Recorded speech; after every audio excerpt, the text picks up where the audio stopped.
بہت واضح طور پہ ایران کو پیغام بھیجا کہ اب اسے ایک فریق چننا پڑے گا، اور یہ اس وقت جا رہا تھا وارننگ، اور بلکہ کھلا پیغام جا رہا تھا ایران کو، جب امریکہ اور اس کے اتحادیوں نے سائپرس سے لے کے یو کے سے لے کے بڑے بڑے جو جنگی جہاز ہیں ان کی پروازیں تیار تھیں۔ یہ یقیناً آئی آر جی سی آیت اللہ کے لیے، مشتبہ کے خامنائی کے لیے یہ بڑا ایک فیصلہ کن مرحلہ تھا، اور ایران کی اس پوری قیادت نے بڑا درست فیصلہ کیا کہ امریکہ، پاکستان، گلف اور چائنا کی شرائط اور مفاہمت کی پیشکش کو مانا، اور انہوں نے وہ 10 نکاتی ایجنڈا پیش کیا جو امریکہ کے لیے قابل قبول تھا۔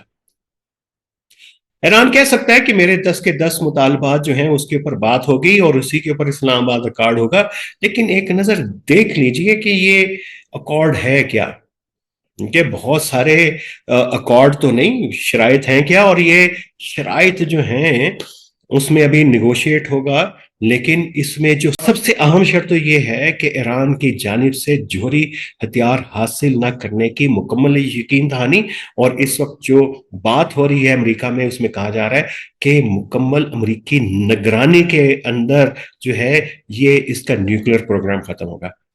تو یہ کس کی پہلی شرط تھی جب یہ عمان کے ذریعے مذاکرات ہو رہے تھے، جنیوا میں ہو رہے تھے؟ یہ امریکہ کی پہلی شرط تھی اس وقت بھی ایران سے کہ وہ جوہری ہتھیار کا پروگرام کا مکمل خاتمہ کر دیں۔ اب اس کے اوپر وہ خامنائی کے فتوے کی باتیں دوبارہ سے گلف کے ایرانی میڈیا کے اوپر شروع ہو چکی ہوئی ہیں کہ یہ شرط تو ہمیں منظور اس لیے ہے کہ ہم تو سمجھتے اس کو حرام ہے اور غیر اسلامی ہے۔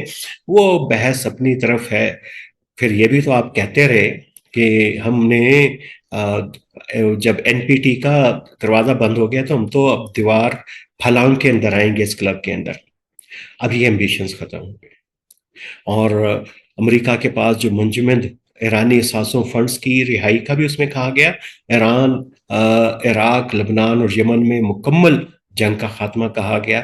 اب یہ وہ شرط ہے جس کے اوپر بڑی لیدے ہوگی اور بڑی جو طویل گفتگو ہوگی اس مسئلے کے اوپر ایرانی اور امریکی وفد کے اندر، کیونکہ یہ ایران کے اسی طریقے کی قابلیت ہے، ان ملکوں میں انگریس ہے، ڈیپتھ ہے، جیسی کہ یہ پوری صلاحیت، مزائل کی صلاحیت، کیونکہ یہاں پہ پراکسیز ہیں ان ملکوں کے اندر، اور یہ خطرہ ہوگا امریکہ کو بھی، اسرائیل کو بھی، کہ یہ پراکسیز جو ہیں دوبارہ سے ریوائیو اور ایوالو ہو سکتی ہیں۔ اور یہ شرط یقیناً بہت اہم ہے کہ ایران کے خلاف جنگ کا مکمل خاتمہ اور مستقل امن بغیر کسی وقت کی حد کے، مستقل یعنی جنگ بندی ہوگی، اور پورے خطے میں تمام تنازعات کے اختتام کی بات کی گئی ہے۔ اب نائے ہرمز کھل گئی ہے، اور آپ کو ایک مرتبہ پھر مبارکباد، اور یہ بھی کہ اس میں ابنائے ہرمز میں محفوظ اور آزادانہ بحری گزرگاہ کے پروٹوکول اور شرائط اب طے ہوں گی۔ یہاں پہ ایران اپنا ترک کا پتہ کھیلے گا اور اپنی گرتی ہوئی معیشت کو سہارا دینے کے لیے ایک نئے پروٹوکولز لائے گا۔ ٹیکس اس نے ابھی سے لینے شروع کر دیے تھے، اور یہ اب ٹیکس کو فارملائز کرے گا، اور یہ اگر یہ فارملائز ہوتے ہیں تو یقیناً اس کا جو اثر ہے وہ تیل کی عالمی قیمتوں کے اوپر تو پڑے گا ہی پڑے گا۔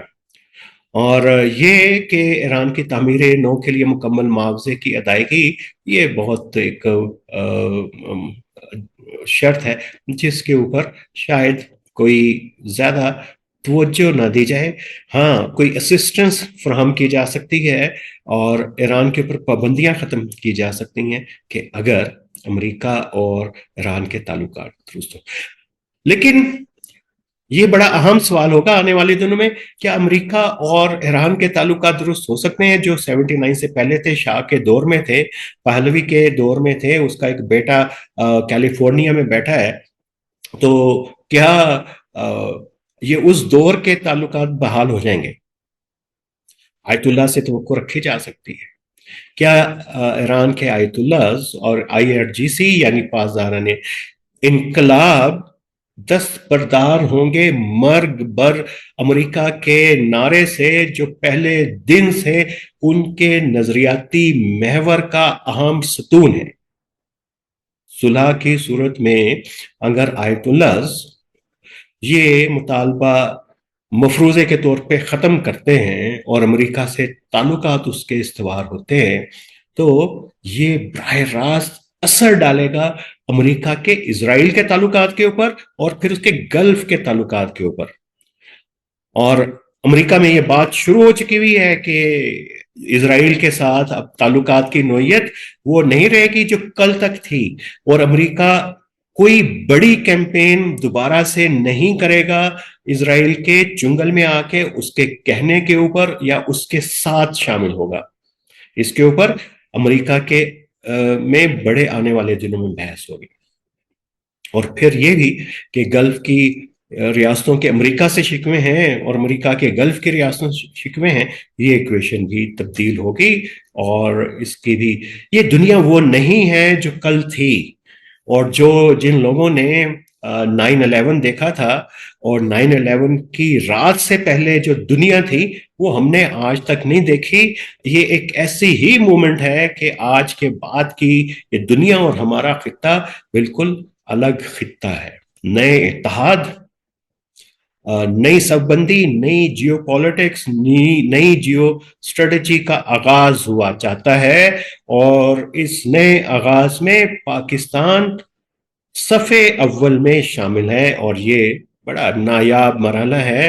اور نایاب مرحلہ ہو تو پاکستان کی قیادت کی صلاحیتوں کا بھی جو ہے وہ امتحان ہوتا ہے، اور یہ کڑا امتحان ہے۔ دیکھیں گے کہ اس کڑے امتحان سے ہماری قیادت کیسے گزرتی ہے۔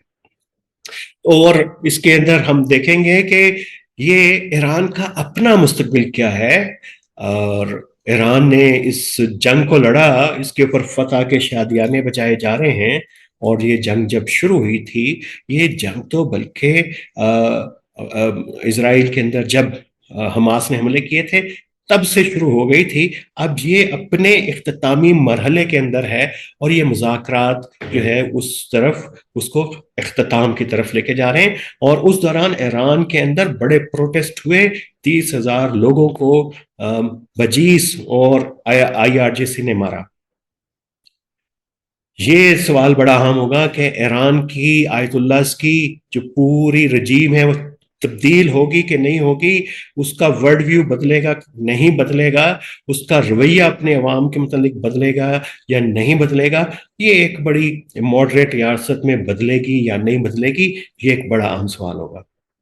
اگر یہ نہیں بدلے گی، اگر یہ اپنی اتنی ہی سخت رجیم رہی جیسے پہلے تھی، تو پھر ایران کے اندر بہت ممکن ہے کہ دوبارہ سے پریشر بڑھے اور اندر سے کوئی تبدیلی آئے۔ اور اس تبدیلی کو اس وقت اسرائیل سپورٹ کر رہا ہے، اور اس کا ایرانی ڈائسپورا اور امریکہ بھی، تو وہ اس کو کوشش کو تیز کرے گا۔ اس کوشش میں اب گلف کی ریاستیں بھی شامل ہو سکتی ہیں اگر ایران اور گلف کے ریاستوں میں کوئی نیا تصویراتی جیو پولیٹیکل معاہدہ نہ ہوا، تعاون کا معاہدہ نہ ہوا۔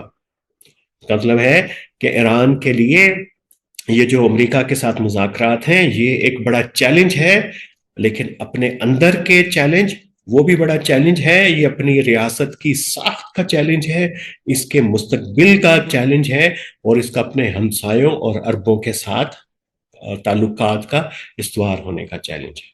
چائنا کی خدمات کا اعتراف کیا اور اس نے خاموش سفارت کاری کی، اور جب اسحاق ڈار گئے تھے بیجنگ، جب یہ وہی 5 نکات کی بات ہو رہی تھی اور پائیدار امن کی بات ہو رہی تھی، تو ٹرمپ نے اس کا اعتراف کیا، لیکن سب سے زیادہ اعتراف کیا سید عاصم منیر فیلڈ مارشل کا اور وزیر اعظم شہباز شریف کا۔ پاکستان کے لیے اپرچونٹی ہے، چیزیں بڑی انفولڈ ہوں گی، اور یہ اپرچونٹی جو ہے وہ پاکستان کا جیو کیپٹل جو ہے وہ بہت بڑھ گیا ہے، اور جیو کیپٹل سے آپ بہت چیزوں کی خریداری کر سکتے ہیں۔ نئی دوستیاں بنا سکتے ہیں، نئے الائنسز میں جا سکتے ہیں. نئی دوستیاں اور نئے الائنسز اور پرانے دوستوں کے ساتھ آپ کے تعلقات کی نوعیت بدلتی ہے، وہ دوستی میں اضافہ ہوتا ہے اور وہ کنورٹ ہوتا ہے آپ کے جیو اکنامک انٹرسٹ کے اندر. یہ ذرا بڑا نازک موضوع ہے. اکانومی اور جیو اکنامکس پاکستان کا بڑا نازک موضوع ہے. یہاں پہ آ کے ہمارے حساب جو ہیں اور وہ فیل ہو جاتے ہیں اکثر، کیونکہ پیسے کے معاملے میں، اکانومی کے معاملے میں، لین دین کے معاملے میں ہم ابھی تک بہت ہی پیچھے ہیں. یہ میں بہت محتاط لفظوں میں بات کی، آپ کو سمجھ آ رہی ہے کہ میں کس کانٹیکس میں بات کر رہا ہوں. اور اس جنگ کے اندر جو لوزر ہے وہ تو بہت سارے ہوں گے اس ریجن کے اندر، اس ریجن سے باہر، لیکن انڈیا کے اندر یہ ڈبیٹ ہے اور آپ ضرور اس کو فالو کریں. ایک کوہرام تو نہیں ہم کہیں گے، لیکن ایک سوگوار سی فضا ضرور ہے کہ وہ اپنے آپ کو اس پورے عمل میں آئسولیٹ فیل کر رہا ہے. اور جے شنکر جو ڈپلومیسی کے معمار سمجھے جاتے ہیں نئے انڈیا کے، ان کا فلسفہ ایک مرتبہ پھر دھرے کا دھرا رہ گیا. اس جنگ میں ایران کو کھویا انڈیا نے، اسرائیل کے ساتھ کھڑا ہوا اور گلف ریاستوں کا اعتماد کھو دیا. اور پچھلی جنگ کے بعد اور ابھی تک تعلقات امریکہ اور انڈیا کے خاصے تبدیل ہوئے ہیں. ان کی نوعیت بدل بھی سکتی ہے کیونکہ اگلی جنگ تیار ہے ایشیا پیسیفک میں، اور وہ جنگ جو ہے اس میں چائنا امریکہ کی کنفرنٹیشن ہوتی ہے. تو یہ جو ریجن، جو West Asia, Gulf, Middle East, جہاں پاکستان اس کا ایکسٹینڈڈ پارٹ ہے، یہاں سے اگر کانفلکٹ ختم ہوتا ہے تو یہاں پہ ایک نئی دنیا، ایک نئی تعمیری دنیا بن رہی ہوگی. اس میں پاکستان کا کردار ہوگا اور پاکستان کی کیا وہ کریڈینشل اکانومی جس سے پاکستان اپنے آپ کو مقابلہ کرتا ہے غلط یا صحیح انڈیا کے ساتھ، تو اس مقام پہ آ سکتا ہے. مبارک ہو، ایک مرتبہ پھر مبارک ہو. بڑے موٹے موٹے نکات پہ آج ہم نے بات کر لی.